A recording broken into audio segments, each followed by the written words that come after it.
The next topic that we have to do is human rights. Now, human rights क्या होते हैं? जो basic हुकूक होते हैं. Human rights are rights that are available to any person, every person in the world by virtue of him being human. Yani anyone who's a human being has these rights. Now, why did we come up with the concept of human rights as the first question? So, World War One के बाद क्या हुआ? Right, that the League of Nations was formed और League of Nations ने क्या किया, सब मिलके उन्होंने बेसिक लॉज बनाए कि सबको स्लेव नहीं बनाना चाहिए, डिग्रेडिंग ट्रीटमेंट नहीं दी जाएगी ह्यूमन बींग्स को वगैरह. क्योंकि वर्ल्ड वॉर वन में भी काफ़ी इश्यूज हुए थे इसी वजह से. बट देन उसके बाद वर्ल्ड वॉर टू हुआ और वर्ल्ड वॉर टू में इतनी ज़्यादा ह्यूमन राइट्स वायलेशन हुई, इतना torture, this that, killing, that after World War II, the United Nations was formed and the United Nations then took the initiative of making something which is known as the Declaration, the Universal Declaration of Human Rights. अब Universal Declaration of Human Rights बनाया और Europe के अंदर उसका एक अपना वो है, काउंसिल ऑफ यूरोप ने एक European convention of human rights बनाया. ना European convention of human rights जो बना उसके अंदर कुछ आर्टिकल्स थे और क्यों इन्हें बनाया कि आगे जाके वर्ल्ड वॉर टू में जो ह्यूमन राइट्स की वायलेशन हुई ना, कोई भी कंट्री वो ना कर सके.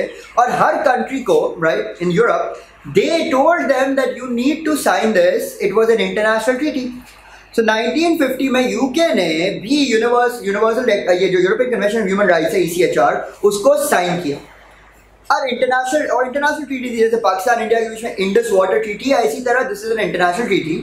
एंड आप इसको फॉलो करना आपको जरूरी नहीं है, लेकिन क्योंकि आप एज अ कंट्री आपने साइन किया है तो it is binding politically that you have to follow it, right? Because आप एज अ कंट्री आप साइन कर रहे हो, you are signatory to it. So in 1950 the European convention of human rights was signed by UK. European convention of human rights के अंदर right जितने भी article of human rights दिए हुए थे वो 1950 में तो they were just binding in honour. But in 1998 UK ने ह्यूमन राइट्स एक्ट निकाला, लोकल लॉ निकाला और जितने ह्यूमन राइट्स कन्वेंशन में थे उसको कॉपी कर दिए लोकल लॉ में. और 1998 के बाद ह्यूमन राइट्स एक्ट निकलने के बाद सारे आर्टिकल्स जो थे वो लोकल लॉ बन गए, बाइंडिंग हो गया, वो लोकल लॉ है यूके का. अब क्या क्या है? सो इन योर नोट्स मैंने एक एक आर्टिकल आपको दिया हुआ है, वो आपको याद करना है. Right to privacy, right to marriage, right to not torture anyone, right to not make anyone a slave, right to a fair trial, right to not be unlawfully detained, right of freedom of expression. ये सारे मैंने आपको लिख के दे दिए हैं, right, in your second paragraph in your model answer, and you will learn that all these are in the European Convention on Human Rights and by virtue of Human Rights Act या local law बन गए हैं. अब ये सारे जो rights है human rights आपको फॉलो करने पड़ेंगे, लोकल लॉ है. एंड जितने भी ह्यूमन राइट्स हैं उन सब के अंदर राइट अगर कोई लॉफुल तरीके से आप उन ह्यूमन राइट्स के अंदर कोई एक्सेप्शन भी अगर है तो उसी में built in. For example right there is a right not to be unlawfully detained. Unlawfully detained का क्या मतलब है? You cannot, I just can not lock you in a room, right? But obviously अगर कोई क्राइम करता है, कोई गलत काम करता है, कोई किसी को breach of public order, public piece को ब्रीच कर रहा है तो उसको तो हमें जेल में डालना चाहिए, बंद करना चाहिए एटलीस्ट. तो इसी तरह right not to be unlawfully detained के अंदर ही उन्होंने एक ये भी पावर दिया है, उन्होंने एक्सेप्शन भी दे दिया. unless a person has been validly declared guilty for a crime or there is a court order जिसके अंदर उसको बोला है कि इसने क्राइम किया तो फिर उसको डिटेन कर सकते हो. तो अगर कोई राइट के अंदर कोई ऐसा एक्सेप्शन भी देना है तो वो भी उन्होंने दे दिया है उसने, राइट? और एग्जांपल मैंने आपको लिखी है थर्ड पैराग्राफ के अंदर, यही चीज मैं आपको बता रहा था. So what you need to understand is that human rights का जो लॉ है वो कहां से आया? यूके के अंदर ह्यूमन राइट्स एक्ट 1998 के बाद वो क्या हो गया, लॉ बन गया. क्या क्या आर्टिकल्स है ह्यूमन राइट्स के अंदर और हर आर्टिकल के अंदर जहां पे उनको कोई लीवे देना था, वो एक्सेप्शन है, तो वो भी अंदर बिल्ट इन कर दिया. अब सवाल ये उठता है that within the framework right human rights act के अंदर उन्होंने section 2 of the human rights act के अंदर ये बोला है दैट जितने भी लोकल कोर्ट्स हैं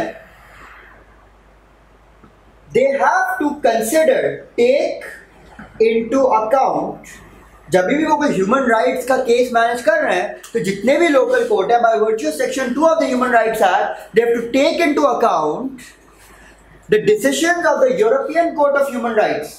अब जो European convention of human rights बना तो सारी कंट्रीज ने साइन किया। अब ये सारी कंट्रीज क्या इसको अबाइड कर रही है कि नहीं कर रही? तो यूरोपियन कन्वेंशन ह्यूमन राइट्स के अंदर ही एक नया कोर्ट उन्होंने बनाया, European court of human rights. एक इंटरनेशनल कोर्ट है और ये खाली ह्यूमन राइट्स केसेस मैनेज करता है। ऑब्वियसली इसमें जजेस बैठते हैं, इस पर भी प्रोसीजर्स है। और ये किस तरह चलता है पूरा कोर्ट कि फॉर एग्जाम्पल मैं अगर यूके में हूं, मैं सिटीजन हूं यूके का, और यूके ने ह्यूमन राइट्स को ब्रीच कर दिया, जो उन्होंने कन्वेंशन साइन किया उसमें ह्यूमन राइट का उसको ब्रीच कर दिया, right? they did not grant me a right of freedom of expression, let's suppose। तो फिर प्रोसीजर क्या होता है कि मैं पहले अपने लोकल कोर्ट्स में जाके अपने कंट्री को सू करूंगा कि आप मुझे जस्टिस दो, आप मुझे फ्रीडम ऑफ एक्सप्रेशन दो। और लोकल कोर्ट से मैं अगर मुझे डिसीजन नहीं, मैं अपील करूंगा और टॉप कोर्ट तक पहुंच जाऊंगा, यूके का सुप्रीम कोर्ट। उन्होंने भी मुझे अगर नहीं दिया ह्यूमन राइट्स का मेरा जस्टिस नहीं दिया, after exhausting all local resources, फिर मैं अपील करता हूं का फाइनल अपील कर जाती मेरी ह्यूमन राइट्स की वायलेशन के लिए European court of human rights, जहां मैं यूके को सू करूंगा, मेरी कंट्री को European court of human rights में कि इन्होंने ह्यूमन राइट्स वायलेट किया है, ऑल्दो इन्होंने ट्रीटी साइन किया, फिर भी कह रहे हैं आप डिसीजन दो। और European court of human rights फिर ह्यूमन राइट्स का जो केस है उसमें डिसीजन देता है।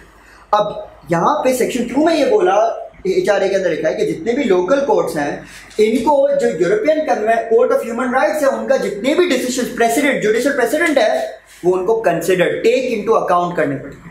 दे will have to consider them. जब भी ह्यूमन राइट्स की जजमेंट दे रहे हैं तो जितना भी European court of human rights का डिसीजन उसको कंसिडर करके डिसीजन देना, उसको देख के, पर्सुएसिव अथॉरिटी।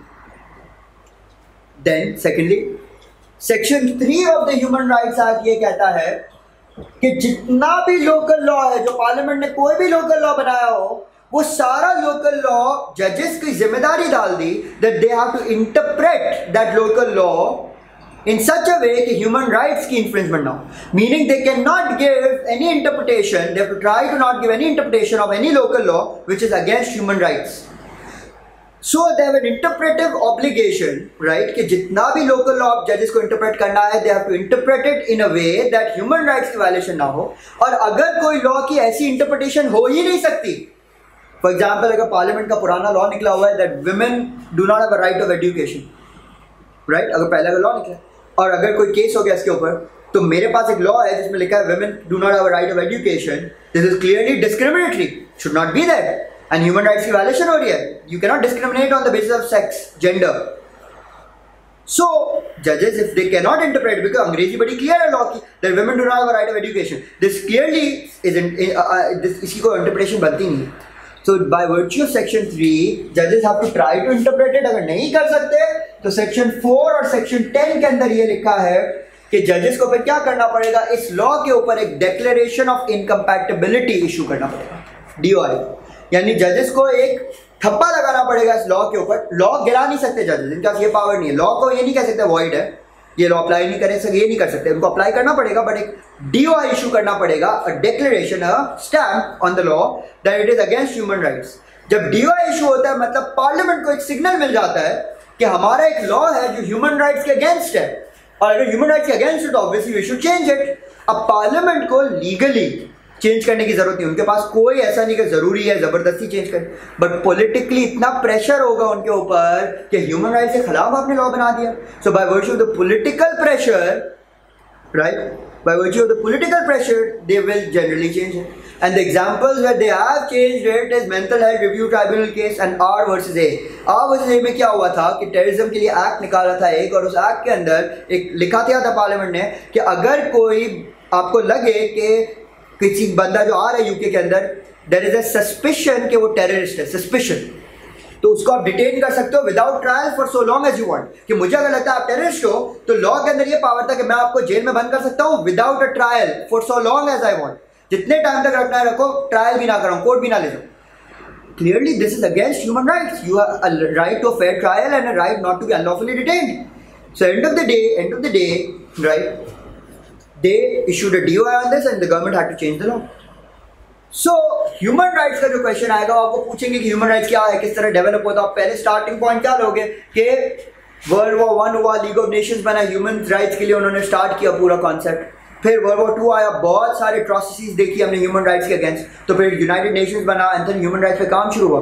यूरोपियन कंट्रीज ने European convention of human rights बनाया, यूरोपियन काउंसिल ने बनाया हुआ, and European convention of human rights के अंदर सारी ह्यूमन राइट्स लिख दी और सारी कंट्रीज को बोला साइन करो, it's an international treaty, it was binding in honour. But UK signed in 1950 and then local law भी यूके ने बना दिया उसको 1998 में, और लोकल लॉ पास किया ह्यूमन राइट्स एक्ट, जिसके अंदर सारे वो आर्टिकल्स को कॉपी कर दिया, राइट, और लोकल लॉ बना दिया कि ये ह्यूमन राइट्स फॉलो करने पड़ेंगे हर बंदे को, एवरी सिटीजन। ह्यूमन राइट्स क्या है उसकी एग्जांपल मैंने आपको दे दी, एंड हर ह्यूमन राइट के साथ उन्होंने कोई एक्सेप्शन भी है तो वो भी बिल्ट इन किए, जैसे मैंने एग्जांपल दिया। अब उसके अलावा ह्यूमन राइट्स एक्ट में क्या है, सेक्शन 2 कि जितने भी लोकल कोर्ट्स हैं उनको European court of human rights, international court है, राइट, जो ह्यूमन राइट्स केसेस सुनता है कंट्रीज के अगेंस्ट, किस तरह सुनता है कि पहले आप अपनी कंट्री के सारे रिसोर्सेज एग्जॉस्ट करो, अपील करो अपने लोकल कोर्ट्स में, वहां भी जस्टिस ना मिले, देन फाइनली आप European court of human rights appeal करो अपने कंट्री के अगेंस्ट, वो डिसीजन देगा। तो उनका जितना भी डिसीजन है वो लोकल कोर्ट्स को फॉलो करना पड़ेगा, right, follow sorry they have to take it to account, उनको कंसिडर करना पड़ेगा। एंड सेक्शन 3 ये कहता है ह्यूमन राइट्स एक्ट का कि जितना भी लोकल लॉ पार्लियामेंट ने बनाया है वो सारा local law has to be interpreted in line with human rights, यानी कि उसकी ऐसी ही इंटरप्रिटेशन देनी है कि ह्यूमन राइट्स की खिलाफ वर्जी ना हो, और अगर हो रही है और कोई इंटरप्रिटेशन बनी नहीं रही है तो जजेस have to issue a declaration incompatibility, यानी they have to signal the parliament this against human rights, change it. The parliament is not legally bound to change it, but politically इतना प्रेशर होगा they have to change it.